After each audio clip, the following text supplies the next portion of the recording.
Welcome to Around Town, featuring what's going on here in the greater Concord area. I'm your host, Dick Patten. It's a pleasure to welcome you back as we're now in November. And boy, we're all getting ready for that big day of Thanksgiving and the football games, and then, of course, Santa coming in and getting the holiday season started. And well, me, I'm watching my Wolverines because, yes, Michigan is 8-0 and heading toward that big showdown with the Ohio State. Let's see now. They're called Buckeyes, but I call them something else. I won't say it on the air, but anyhow. But today I'm very pleased to have with me a guest that's new to the Heights area, and his name is Ray Boissoneau.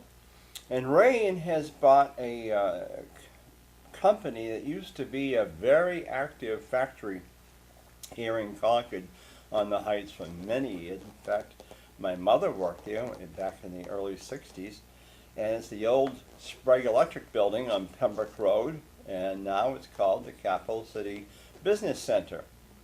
And so Ray is going to tell us a bit about what's going on there, because it was vacant for a little while. I mean, there was a church that was meeting in there, and now Community Bridges has moved in. Yes, they have. The church is gone though, right? Church They've is gone gone. somewhere else. Yes, they have. But you seem to be really very energetic in getting some tenants in there. It's good. Yes, we've been very fortunate and blessed with a couple of three long-term tenants. In fact, one of the tenants was actually leasing space in the building before we even purchased the building. All right. And they're still in there today, and they're a paper distributor, and they Good. use it as their primary warehouse. Mhm. And they come in and do their distribution out of there rather than out of the office, where everything gets pretty busy and pretty pleasant. So they've been with us ever since inception. Auto Parts, of course, is an auto distributor of parts in the area, and Mhm. they were our second tenant. Wow. And they've been with us again since we've owned the property. They were one of our first tenants since we purchased it. Hmm. For about 2.5 years, we had the Homeland Security were based in our building. Oh, my goodness sakes. In fact, when they first developed the organization in the state, Mm. while they were building their building on the site where the guard is located, they occupied our building because they were able to get all of their equipment inside the building, so they didn't have to have anything outdoors. They weren't allowed to have that. Mm. So, but then as they moved on, we brought other tenants in. We've used the building ourselves for the last several years as a warehouse for distribution and sales of used equipment, of used items. We closed 3 other factories in New Hampshire over the last 10 years, and we needed a place to locate the equipment that got sold in the beginning and the stuff that's still being sold today. Well, as I told you before, Concord, of course, had several factories, and it was a very booming city there because we had, of course, Sprague Electric. Then on Airport Road was Northeast Electronics. Mhm. Then there was a Richard Brew Company there for a long time, and then Dictaphone. And then Pennacook had Hoyt Electric. Yep. That's still going. Yep. But BD Electric, which is still going, but not very good. They're on thin ice. And my mother worked there. After she left Sprague's, she went back to work again and went to work for BD's. But all these companies, and in Pittsfield, they had Pittsfield Weaving. They had a shoe shop over there. They had, there was another one. I can't think of, the Blackmans owned it over there, and I can't think of the name of it. But it was a big company, and they had 3 big buildings, and all of a sudden the factories are gone. That's correct. It's, You know, and it's hard. most of the companies you just named were customers of ours. Really? And we had our business in Manchester. Oh, for goodness sake. Well, we manufactured printed circuit boards. Yes, And, yeah. and each of the companies you mentioned all used circuit boards, and they Yeah. use our services here in the state, along with services around the country in other Mm. parts of the world. Unfortunately, as everybody well knows well, manufacturing is no longer fashionable in North America because of the cost to do business. I know. And it's not just New Hampshire; it's throughout the entire country. Yeah. And just to use a particular industry that we once were in, there was 3,000 manufacturers in North America at one Wow. time. We did 1/3 of the world's market Yeah. at one time, up until about shortly after Y2K, the country began to downsize. And that's Mm. just using that Yeah. particular industry. Today, there are only 140 companies in all of North America. Isn't that awful? That's Mexico, that's the U.S., and that's Canada. Sad. Down from 3,000, which Yeah. employed hundreds of thousands Oh, of people yeah. at one time. when I got out of high school, I went to work. My mother worked at BD Electric. Mm-hmm. My aunt worked there. I had a cousin that worked there, and so I wasn't sure what I was going to do because Vietnam was on. Yeah.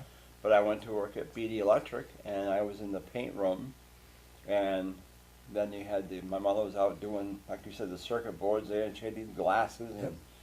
gosh, I don't know how she could even see what they were doing, but you know, and they had two shifts, the day shift and the night shift. Yep.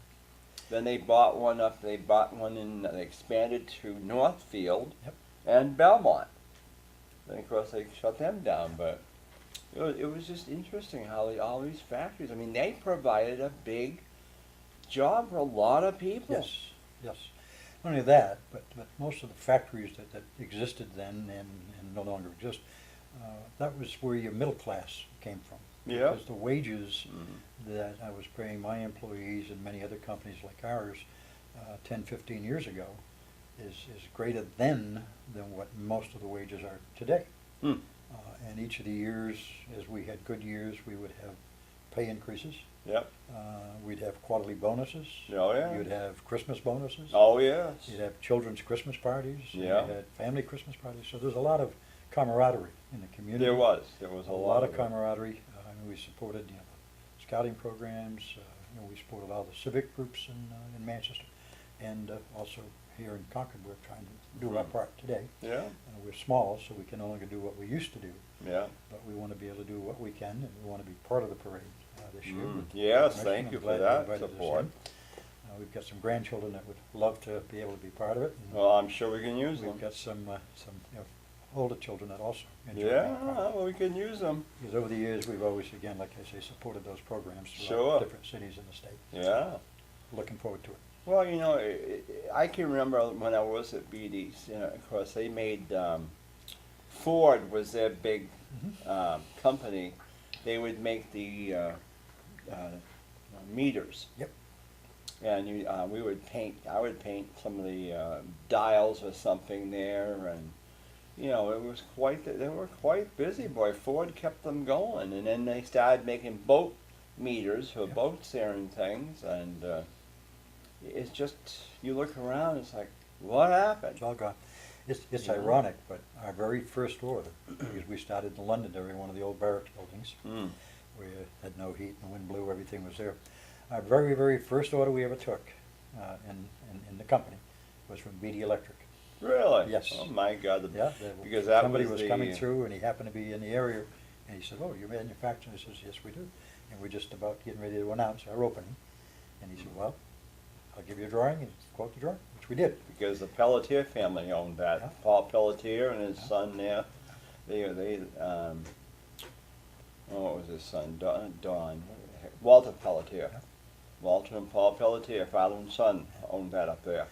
And that's where you could start businesses Yeah. in those days, because you had the Yeah. ability to do that, and there was Mm. a lot of support to be able to do it. Yeah, and you're right, it was. You had your 37.5 hours you worked, you had your lunch hour, you had your breaks in the morning Yep. or afternoon. Oh, yeah. I mean, it was very good. I mean, and everybody remembered birthdays or whatever else. It was, and if somebody got done or retired, they always had parties for them. Now it's like there's nothing like that anymore. Nothing of any substantial size, that's correct. And that's one of the things that we've got to try and rebuild in this country, and that is a way to be able to put people back to making things Well, somehow, somewhere. Was it didn't Sprague, if I remember right? Didn't they go off to Japan or something? China, Vichy purchased Sprague, Yeah. and Vichy is an Israeli company. Oh. And as the story goes, they were in the process of moving a lot of the machinery and moving the operations into China. Some of the equipment, from what I was told, and this is again hearsay, Mm. third party, that some of the equipment went over to China for them to start operations there Yeah. with the equipment that was here in Concord. Sure. And some of the equipment went back to Israel for some of the technology that they were trying to retain there. Because Sprague did build both, top secret types of Mm. components, and they Mm. built commercial components. Yeah. Yeah. And I do believe the commercial portion is what ended up going to China, which Mm. was allowed to. Yeah. But on the government side, they had to get permission to ship it to Israel, and with the working relationships we have with Israel, they're able to build it and still ship it back into the country. Hmm. So So, no, it's sad because we walk through the building, we have many visitors that will stop in one day and be up here on vacation, or they'll be just coming by and say, oh my God, the doors are open. Yeah. And they say, they walk in, and I used to work here, and my sister worked there, and my mother worked there, and my Oh, dad yeah, worked over here. yes. And it's just amazing. They can come by and tell us everything, where equipment was located in the building. Yeah. We've not changed a lot. We've we've opened up areas. We've made bigger spaces, but still utilizing it pretty much the way it was originally, in terms of warehousing and in terms of office areas. So a lot of the departments are very recognizable and noticeable. And of course, Concord lost a big employer when the Rumford Press went out. Big time. Oh And man, that's- my uncle and aunt worked there. My mother did too when she was out of high school. Yep. She worked there. Yep. You know, and my cousin. I mean, that was a big place. My sister worked there. It was a big thing. 3 shifts again. Yep. And when they closed their doors, I think it was the Aronbacks owned that. I think it was Aronback, and it was sad because a lot of people, where do you go to work? They didn't know what to do. It was very sad. It was very other jobs. My grandfather worked for GE, where the Ralph Pill building is. Yes. That was all, like, that was a factory in Right. there. 'Cause my mother Exactly. worked there when I was a small kid. Yep. She worked nights, the 4 to 12 shift, and we'd go down there. Dad would move the car from out back to out front, so they wouldn't have to go out back where it was dark, Sure. railroad Yep. tracks. Yep.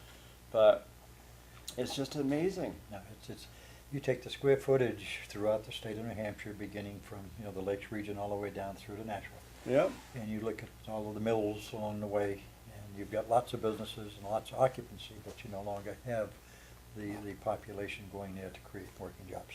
It wasn't Raytheon, it was another big one. Mhm. That was in Yep. Hooksett, if I remember right. That was in Hooksett, and again, they Yeah. were another one of our customers. Gee.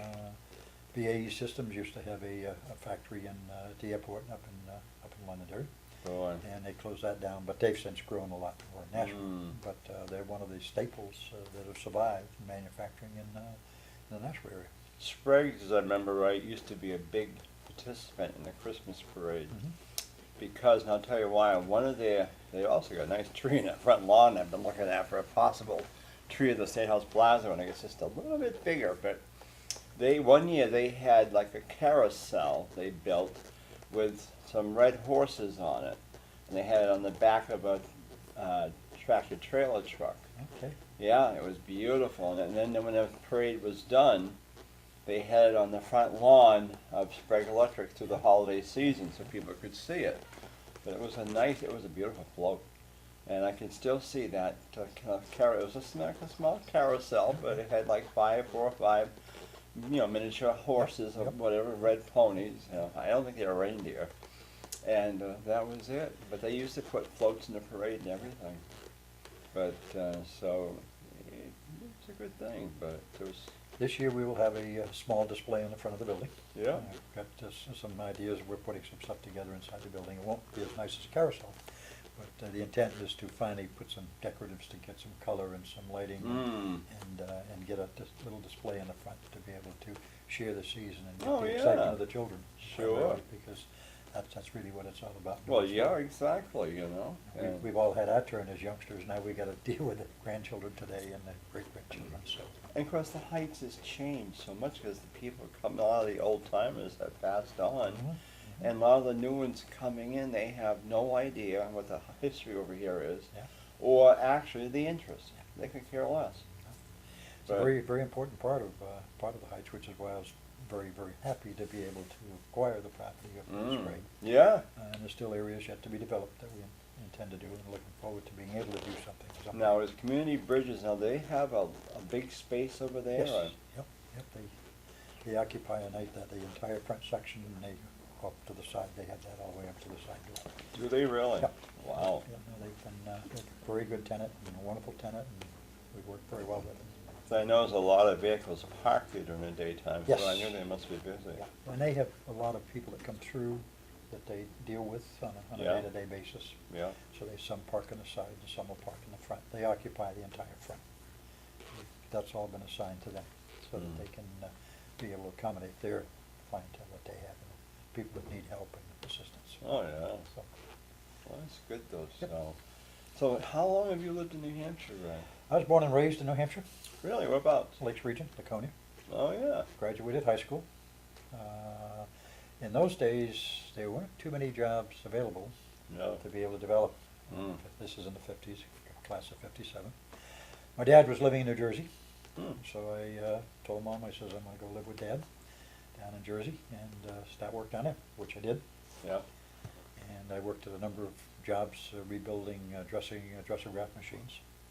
And I went to work for a steel mill, building castings, forgings, and open die and closed die forgings. And then from there I got an opportunity to take a job in Nashville. And my wife and I are from New Hampshire. Our first child was born here in New Hampshire. Oh, wow. And second child was born in New Jersey. And we decided we wanted to raise the children here in New Hampshire and leave New Jersey and come back. So we went to work for, at the time, was Sanders Associates. Oh, yes. So there I just continued working for a number of different companies. We bought a house in Merrimack, settled there. All 5 children were born and raised in the same house. Well, 3 of them were raised in the same house. But all 5 children were raised in Merrimack and graduated Merrimack High School. They've all gone on to their own careers. Sure. Some of which stayed with the company and some of which continued to work for the company until the day we closed it. We're a 40-year-old company when we closed. Wow. And others went off into other ventures and doing other things. Excuse me, I've got a Now, small cold. Sanders is still going, right? Yes, it's known as BAE Systems now. They sold out many years ago. Oh, Again, they were one of our customers for many years. BAE was also one of our customers for many years. But a lot of those the products that they, today use and need are able to come from other parts of the country. So, and this is kind of what's happened to a lot of the things being made. Amazing. It's just the cost of manufacturing. I mean, we had a rather large percentage into the environmental because we manufactured, and in manufacturing we had chemistries and things that had to be treated and taken care of. So your cost to maintain that, the cost of dealing with clean air, costs of cleaning with environmental stuff, and then the cost of disposal. Wow. Not just that, but then of course you got the other costs of just plain doing business in North America, which has risen substantially. Yeah. We were blessed with the ability to have a company in the UK. We had 2 in Canada. And we had 1 in Russia for about 2 years before the wall came down. We were doing offshoring for Western Europe back then. Yeah. Over there. But no, I'm still a manufacturing guy at heart. However, we've got to change, and our change has been into hospitality. We have an inn up in Laconia. We have it is an inn, there's a restaurant, there's a spa, and a conference center. In the old Scott and Williams building in Lakeport, right on Lake Opeechee. Opeechee Inn and Spa, you may have heard of. Oh, okay. Yeah. That's one of our. Good. My daughter takes care of that end of the world. My other daughter takes care of the property in the southern part.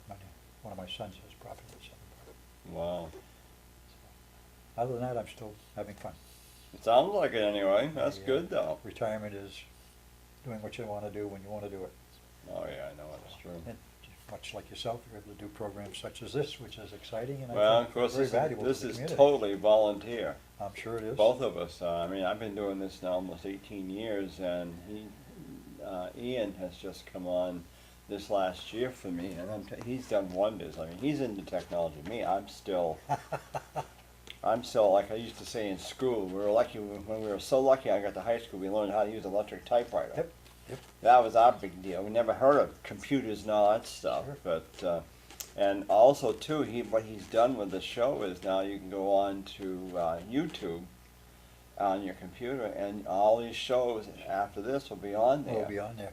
So he's got all the shows so far to date since he's been taping on YouTube, and getting good response to us. And we tell the viewers to to go to facebook.com/Concord Speaks. Okay. And then also make sure you press the like button, and that will get you going. Or just type in Around Town with Dick Patten and put Concord, New Hampshire, and that'll also bring it up. So I'm looking forward to it. I'm yeah, looking forward to the opportunity to spend some time with you. Ian has been such a crackerjack, because I'll tell you, like I said, I'm not into that. I told him a number of years ago, I took a class at Concord High on computers just to learn how to do things like paste and copy and all that stuff, Excel and all that. the class was full, but it was more of older people, Yeah. and all they wanted to know was how do I get on the internet, Facebook, and all. Yeah. They didn't care about. I was there for the other reason. You were I there wanted to know trying to learn how to use how it. to use it. You know? Use it as a good tool. Yeah, so that's why I kind of got lost in that shuffle. I thought all they wanted to know is how do I get to the internet? Yeah. How can I get on Facebook? So anyway, but and it's amazing how technology changes every day. Oh, that's You our know? industry, and this is why that it moves so quick and so fast. I mean, 20, 30 years ago we were building single-sided boards, and today you're bringing multi-layer boards, anywhere 10, 12, 15 layers thick that we're packaging together. Fine lines that you can no longer see by the naked eye. Yeah. And it's just where the technology is moving to, thus the ability to be able to come up with equipment of this nature. Yeah. However, I'm into a nice new project that I'm going to be venturing into. What are you getting into? I am going to become the curator of the Northeast Motorsports Museum. Wow, where's that? No, where's that going to be That's located? going to be opened. We're releasing some land from Burton Smith, and we've got 2.5 acres up there in Loudon, Oh, okay. right yeah. next to the Shell gas station. Yeah. The building is now up, and we're about ready to turn the heat on, actually, beginning tomorrow. Mm-hmm. And then we're going for our permitting to be able to start getting permission to start bringing things in, and the plan is to open in the spring. We'll be ready for the motorcycle season, we'll be ready for the race in July, and we'll be ready for the big gala celebration sometimes in early spring. Those dates are not set and firm, but as soon as they are, we'll be happy to share them with you. Yes, by all means. In fact, they because must be we're, getting ready up there now for their Christmas lights, aren't they? Yeah, the track is, they totally separate, we're two totally Yeah, separate. okay. Yeah, Nothing, other than occupying the piece of land that we're gonna occupy. yeah. That is strictly ours, it's on a lease basis, and we have control, we have access to it, and they've got it carved out, so we're not in their way, Mm. and they're not in our way, but yet we can share with the population coming through and ability to park. So I'm excited. In fact, I was just up there today getting the gas finished up coming on, and like I say, tomorrow we're coming in and we're gonna have this gonna have heat in the building. Good for you. So we take it one step at a time, all volunteers. There's absolutely nobody that's worked up there other than, some of the suppliers, and even they have cut their costs way back to help the construction of the property. See, I was hoping at the Grange, we were hoping to get a historical society or something here on the Heights for history, because we figured with Dame's School closed, and at that point we were hoping to get one of their rooms, old classrooms, Right. to make a history room. Yep. Well, that's fine, but the city charges for them. We didn't get no money for that, No. so No. that went down with that idea, because there's so much history here on the Heights, Oh, because it's tremendous. we were known as Burglar's Island when it first started up here, and then it became the Dark Plains and the Concord Plains. Yeah. And somewhere around the mid to late 60s, it changed to the Concord Heights. Yeah, there's also another name, Gully Hill. Gully Hill. Gully Hill. That's down. When you leave the traffic lights at Airport Road and Hazen Drive, Yeah. as you go down Loudon Road, Right. that hill is called Gully Gully Hill. Hill, because I've Oh, heard yeah. people mention that to me. Well, you're just off Gully Hill, and I said, well, where's Gully Hill? Yeah, that was So another I've been- name for I've been Loudon trying Road. to learn all the, Yeah, and of course nice back features of then the it was place. just 2 lanes, and it was definitely a hill. But now as they've expanded it to 4 lanes, Oh, they've yeah. kind of not made it so steep as it was. But at one time, that was a good that was good a hill. good hill for sliding and Oh sledding when we were yeah, kids. and boy, if the road was icy, boy, you'd have a hard time going up it Yeah. too. Yeah, I can well imagine. Yeah, Gully Hill. Having grown up in the Lakes region. Well, it's like where 393 goes through over there on when you come in west from 393 from Loudon to Concord. Yeah. I should say not from Loudon, but from that area. You're going right through where my house sat, because they took our house for 393 Oh, wow. on East Sugar Ball Road. And of Okay. course, there was a pond down there. If you look down, as That's you, right. Yes, that it was is. that's Sugar Ball Pond. Okay. Now, because it kind of goes into the river, how it ever happened, I'll never know. But it was Sugar Ball Pond. Yep. And my grandfather used to go fishing down there Sure. when I was a kid. Yeah. He'd have a boat down there, and Yeah. somehow it got blocked off, and now nobody can get to You it. can't get to it now. And who's ever bought that property, if it was before them, I don't know. But there used to be a entrance to the pond. Okay. You could go down in there with your boats and stuff, and now they blocked it off. Block it off so you can't do it. Have no idea who did that. Yeah, that's. But he used to get hornpout down there and everything. But yeah, it was Sugar Ball Pond. So there's a lot of history there. But Yes. yeah, Gully Hill. Oh yeah, Gully Hill was quite the place at one time, boy. And of course, they rechanged the road when they built the arena and stuff too, because the road used to go over more toward. You can see a stretch of the road still there when they had the other bridge, and of course they rebuilt the whole thing. But you know, there's a lot of changes there because even Hazen Drive was never there. Exactly. It was all big field. There was no buildings out there, no nothing. Yeah. And then all of a sudden they built Hazen Drive, and then they built the state police building out there. And Ormond Street, where the Grange Hall used to sit, that got torn down a few years ago. It used to go right out from Ormond Street right on to Hazen Drive. Okay. Now they blocked it off. They blocked it off. So it's amazing the changes that have taken place, but see, nobody knows that. Yeah, I've been to a couple of meetings. One when we first got the building, they had a meeting and wanting to block off the end of Pembroke Road down at the far end. There was some discussion about putting a roundabout so that you couldn't go through from Pembroke onto 106. Stupid. That's. I agree with you. It makes you laugh. These are some of the ideas. Makes you laugh. Years ago, they had roundabouts because down where exit 14 is, Yep. the New Hampshire Highway Hotel sat out there where That's correct. Hannaford was. Yep. Or is. And you had a big traffic circle because when you came down 93, you went into the traffic Yeah, circle that's right. around and then continued down through southbound. Yeah. Well, then they took it out and made through there, and the overpass went over. Yep. But that was always a roundabout or whatever. Now I hate those things. But I don't. I'll travel from the building. I go all the way out to 393. yeah, And I take that down, get on the highway, Mm. nice and smooth. Yep, Nobody doing this and that. even I went to Manchester Airport recently. They've got a roundabout there now. Yeah. I was like, my goodness. You know, sometimes I feel bad for up there by Liberty Street and White's Park. I think, gosh, those fire trucks must have an awful time trying to go around that roundabout. If they can't get around it. Or Washington's not Washington Street, but by the old by St. Peter's Church, Franklin Street. There's one there, Yep, a that's right. roundabout. Yep, there is, and that's a very tight. Yep, it is. I don't know how they do it. Yeah. Well, we're coming to a close of Around Town. It's been Okay.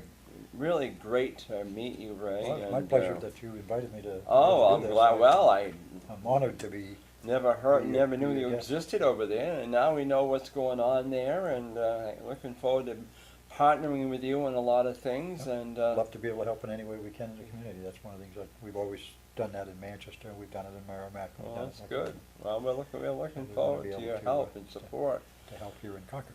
Well, with that in mind, we want to say thank you to my director, Ian, and wishing you all again a very happy Thanksgiving as you get ready for Turkey Day. And we all hope to see you soon on November 19th for the Concord Christmas Parade up Loudon Road, and then the tree lighting at the State House Plaza the day after Thanksgiving. So, with that in mind, I'm Dick Patten, your host, and we'll look forward to seeing you soon on Around Town.